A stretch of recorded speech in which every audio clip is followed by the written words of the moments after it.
पूर्णा नगरपालिकेच्या निवडणुकीच्या अनुषंगाने पूर्णा शहरामध्ये जाहीरपणे सभा होत आहे। आज आपल्याला सकाळचा वेळ दिला होता 9चा, तरी या पुणेकरांनी ही सभा यशस्वी केली, त्याबद्दल मी आपल्या या ठिकाणी सर्वांचे धन्यवाद व्यक्त करतो। आज आता बोलत असताना या ठिकाणी आमच्या मौलवीनं सुंदर असं वक्तव्य केलं।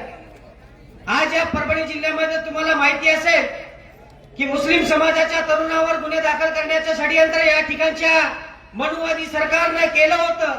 तेच प्रकार आपल्या या परभणी जिल्ह्यामध्ये जिंतूर तालुक्यामध्ये एक मदरसा, एक दर्गा आहे, जे दर्गा 700 वर्षापूर्वीची आहे आणि ती दर्गा पाडण्याचं महापाप या ठिकाणच्या पालकमंत्र्यांनी त्याचबरोबर काही शिष्टमंडळातील पदाधिकारी घेऊन केलं होतं।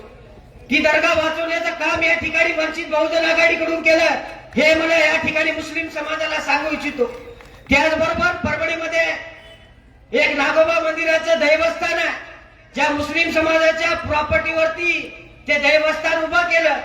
त्या ठिकाणी मुस्लिम समाजाच्या तरुणावर गुन्हे दाखल व्हावे म्हणून त्या ठिकाणी मोठा बंदोबस्त या ठिकाणी लावला होता, परंतु त्या ठिकाणी या परभणी जिल्ह्यामध्ये हिंदू मुस्लिम दंगल लागू नये म्हणून वंचित बहुजन आघाडीने पुढाकार घेतला होता आणि ती दंगल थांबण्याचं काम या ठिकाणी केलेलं आहे। राहिली गोष्ट पूर्णा नगरपालिकेची, आज आपल्याला या पूर्णा शहरातल्याच नाही तर या जिल्ह्यातल्या सर्व नागरिकांना माहिती आहे की पूर्णा शहरामध्ये 100% निधी येत असतो, त्यामधला 90% या लबाड या चोरांच्या घरी जात असतात आणि 10% निधी हे रस्त्यावरती आणले असतात।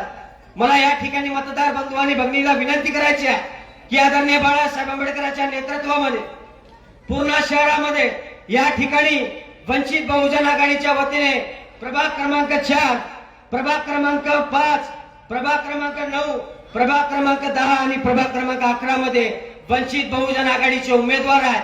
त्याचबरोबर वंचित बहुजन आघाडीचे नगराध्यक्ष पदाचे अधिकृत उमेदवार प्राध्यापक आम्रपालीताई केशव जोंधळे हे आपल्या या ठिकाणी उभे आहेत। यांची निवडणूक निशाणी आहे गॅस सिलेंडर, आणि गॅस सिलेंडर या निशाणी पुढील बटन दाबून आपल्याला या सर्व उमेदवारांना भरघोस मताने विजयी करायचे आहे आणि या पूर्णा शहरामधला या पूर्णा नगरपालिकेचा भ्रष्ट कारभार या ठिकाणी आपल्याला थांबवायचा आहे। एक महत्वाचा विषय बोलतो निदस थांबतो।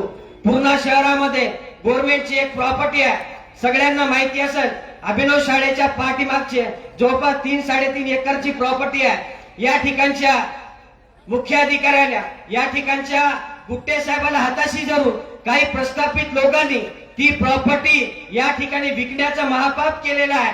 ती प्रॉपर्टी या ठिकाणच्या मागासवर्गीय वस्तींसाठी, त्याचबरोबर या ठिकाणी प्रधानमंत्री आवास योजना असेल, त्याचबरोबर या ठिकाणी रमाई आवास योजना असेल, या आवास योजनेसाठी ती जमीन देऊ केली होती, परंतु या ठिकाणच्या भ्रष्ट काही नगरसेवकांनी, या ठिकाणच्या भ्रष्ट मुख्य अधिकाऱ्यांनी ती जमीन दुसऱ्या लोकांच्या हातामध्ये दिलेली आहे। मला तुम्हाला या ठिकाणी विनंती करायची आहे, तुम्ही जर वंचित बहुजन आघाडीकडे नगरपालिकेची सत्ता दिली तर ती जमीन या ठिकाणी गोरगरिबांच्या नावानं करून देण्याची जबाबदारी या ठिकाणी वंचित बहुजन आघाडी घेते। राहिली गोष्ट माझा प्रभाग क्रमांक 9 आहे। आज या ठिकाणी प्रभाग क्रमांक 9 मध्ये जवळपास 3 ते 4 कोटी रुपयाचा आतापर्यंत भ्रष्टाचार झालेला आहे आणि प्रभाग क्रमांक 9चा भ्रष्टाचार जर बाहेर काढायचा असेल तर या ठिकाणी वंचित बहुजन आघाडीचे उमेदवार या ठिकाणी विद्याताई लक्ष्मण गायकवाड, त्याचबरोबर लक्ष्मीबाई बालाजी गायकवाड यांची निवडणूक निशाणी आहे गॅस सिलेंडर, आणि या निशाणी पुढील बटन दाबून आपण या सर्व उमेदवारांना भरघोस मताने विजय कराल एवढीच अपेक्षा बाळगतो। इथंच थांबतो।